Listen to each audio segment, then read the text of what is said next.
So, one evening in the middle of spring, there's a man with a sword on his back walking through the woods.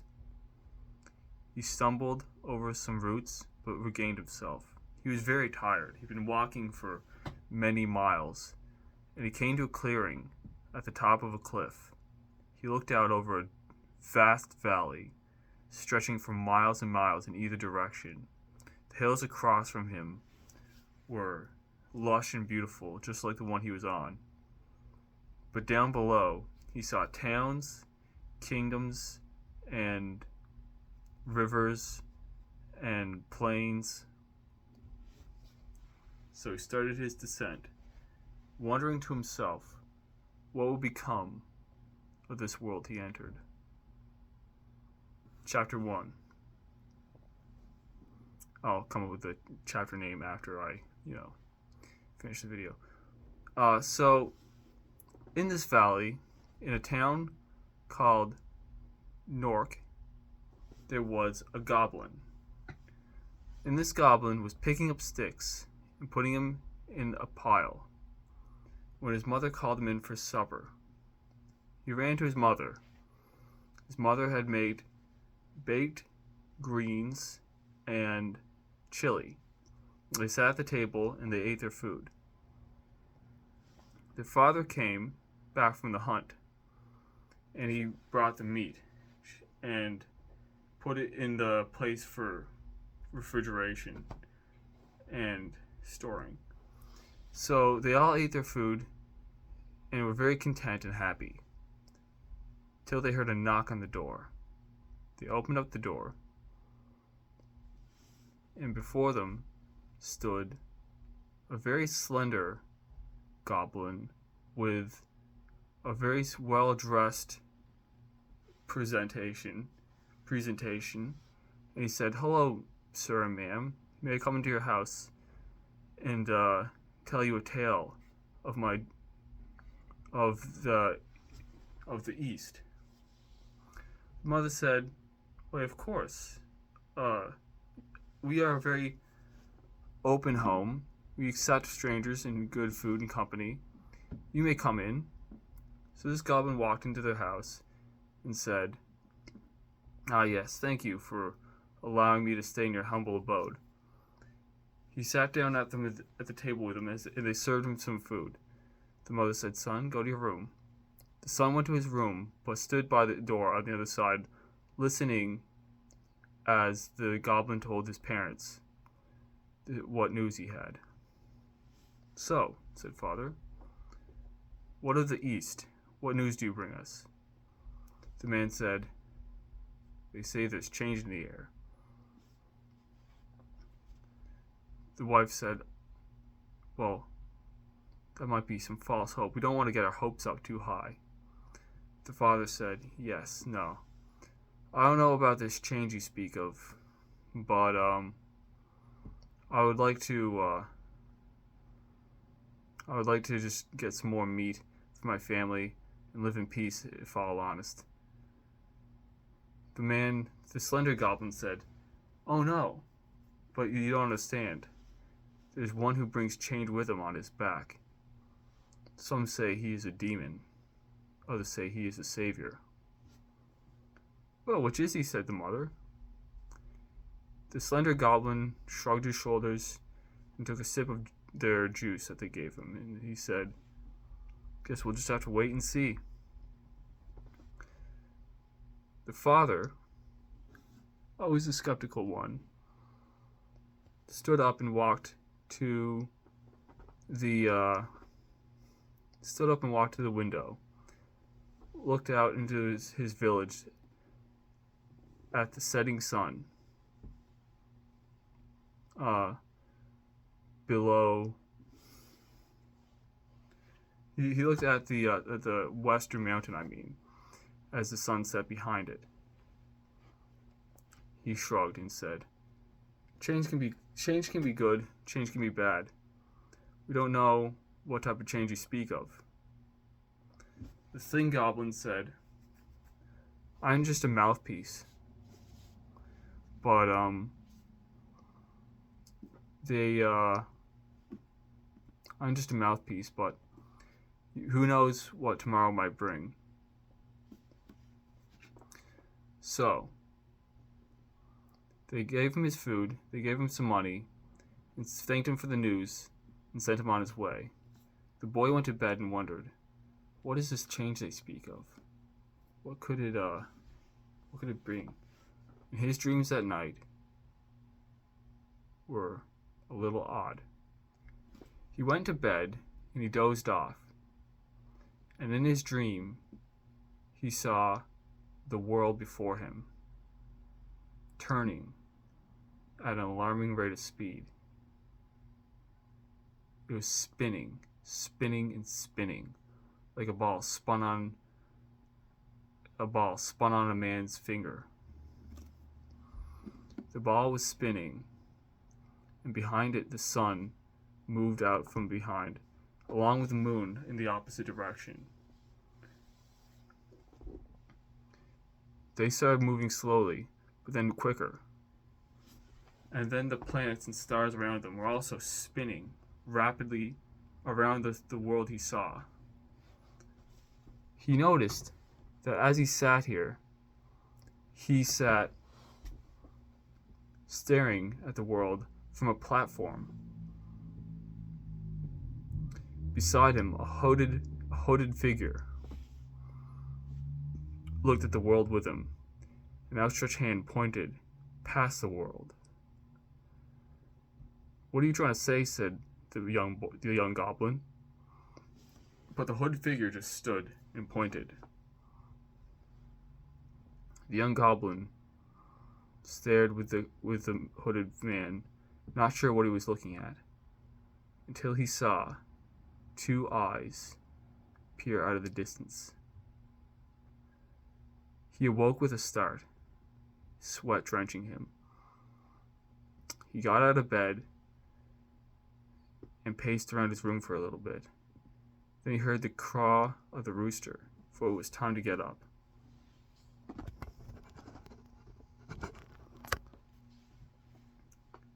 He said to his mother that morning, "Mother, I had a very peculiar dream," and he explained it to her and his father. They decided to tell the town mystic about this, but after they had finished some of the chores. So they met the mystic in his hut. The mystic spoke to the boy and said, "So, boy, what of this dream?" The boy explained the dream, and the mystic pondered for a second and said, "It sounds to me like you are having a dream of great revelation. You say, in this dream, the earth was at the center of the universe." "Yes," said the boy.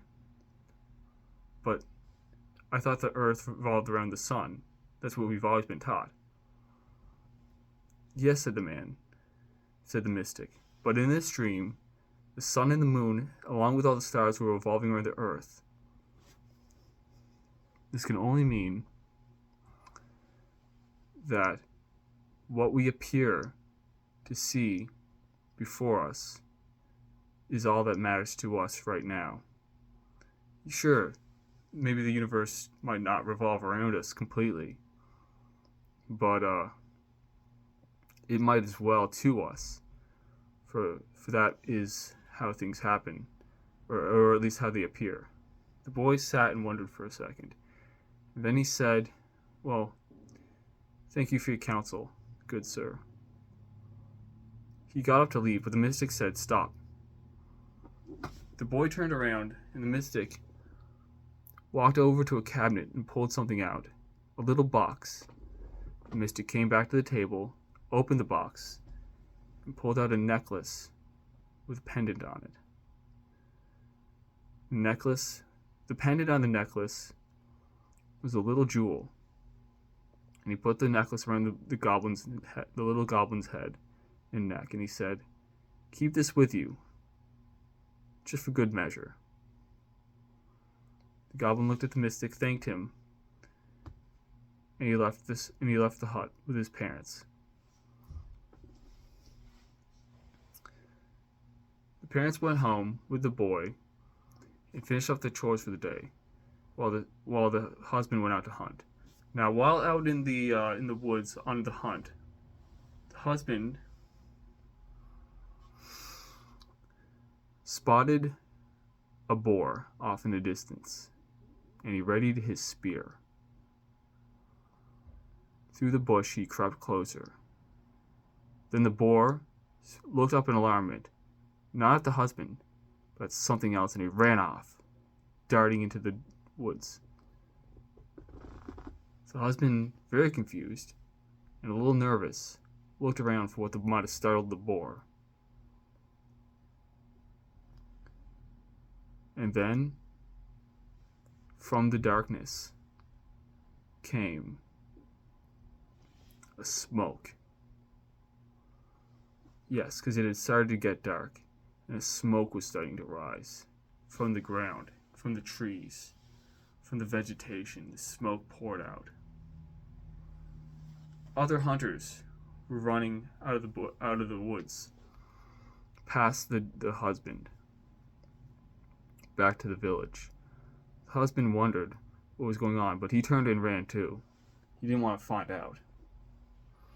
He ran past one hunter who was slower than him. He ran past another hunter who was on the ground. He stopped, picked up the hunter that was on the ground, and he heard the slower hunter get snapped back, like a yelp came from him, like something grabbed him. He picked up the slower hunter and started proceeding onward, but with the weight dragging him down, he wasn't sure if he could make it back to the village fast enough. Other hunters sped past him faster.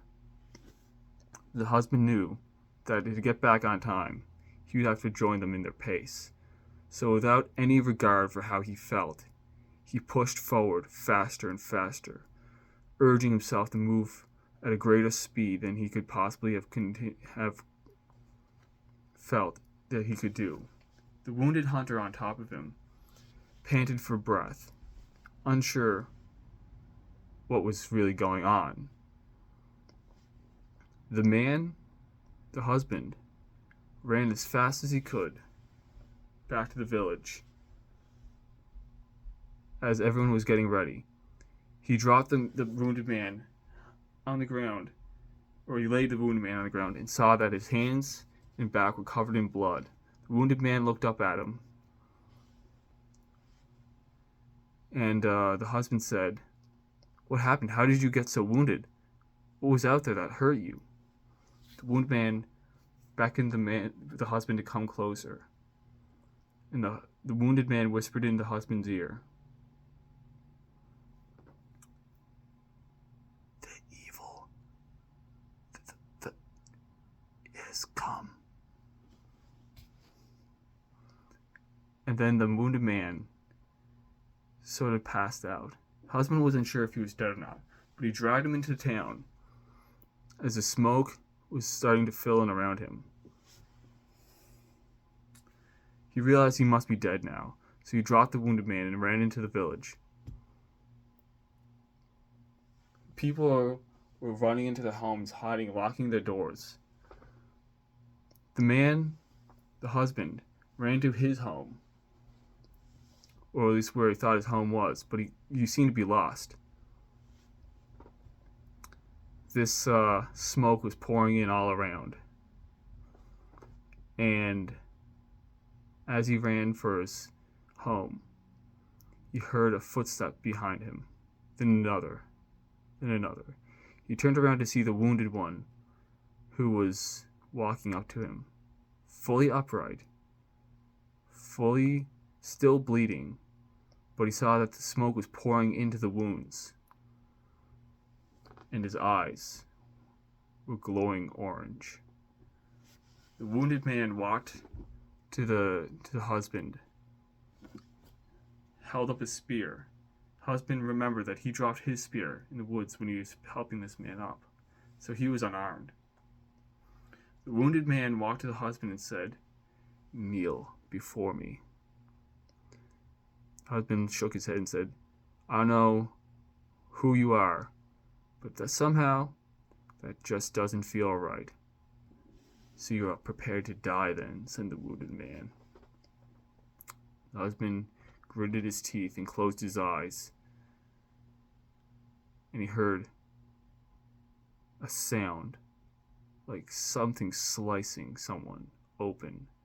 He heard the spray of blood and felt the splatter on his face, but he felt no pain.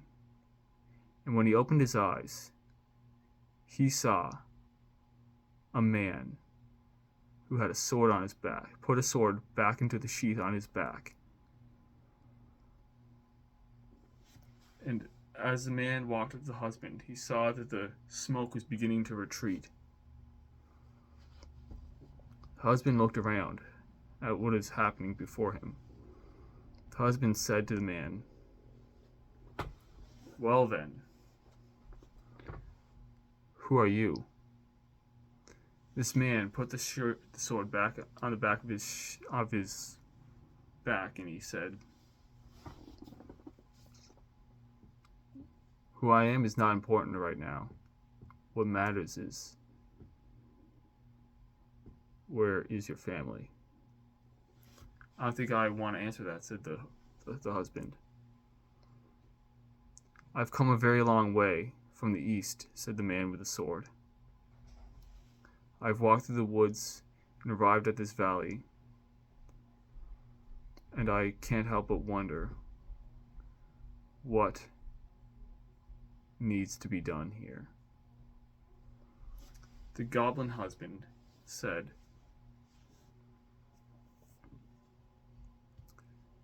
"You have many questions, but I don't have very many answers. This is a humble village of, I think I said Nord. And if you want to know, well, I feel like there's only one answer I can give you indefinitely. We hunt, we gather, and we try to live peacefully." The man with the sword looked like he wasn't paying close attention. Instead, he walked past the man to where his house was. "There's someone I need to speak with inside here," said the man. The husband said, "Hey, wait. No, you can't just walk into my home like home. You don't know us. You're not of our kind." The door opened, and a woman stepped out. She said, "Honey, who is this man? What was going on?"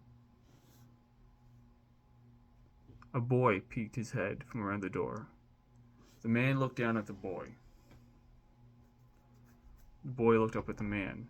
The little goblin looked up at the man and said, "I don't know how, but this man looks familiar." The man smirked and said, "I'm just a man with a very familiar looking face, kid. Don't think too hard about it. But if there's anything you should know that really should stick with you for the next little while, is that this world can be a treacherous and heartbreaking place." So the swordman reached into his pocket and he pulled out a sack and he handed it to the boy. The boy opened the sack and looked in. Inside the sack, he saw darkness. He reached into the sack. The man said, I don't know if I'd do that if I was you." The boy said, "Why?" He pulled his hand out really rapidly and put his finger in his mouth. "Did you get a burn?" said the man. The boy looked back into the sack. In the darkness, he saw little lights appear. Little lights, colors, little stars. "Is this?" The boy looked up but the swordsman was gone. His mother and father were looking around, saying, "Where did that swordsman go?" The boy closed the sack and said, he looked at it with curiosity, saying, "Does this sack have a universe in it?"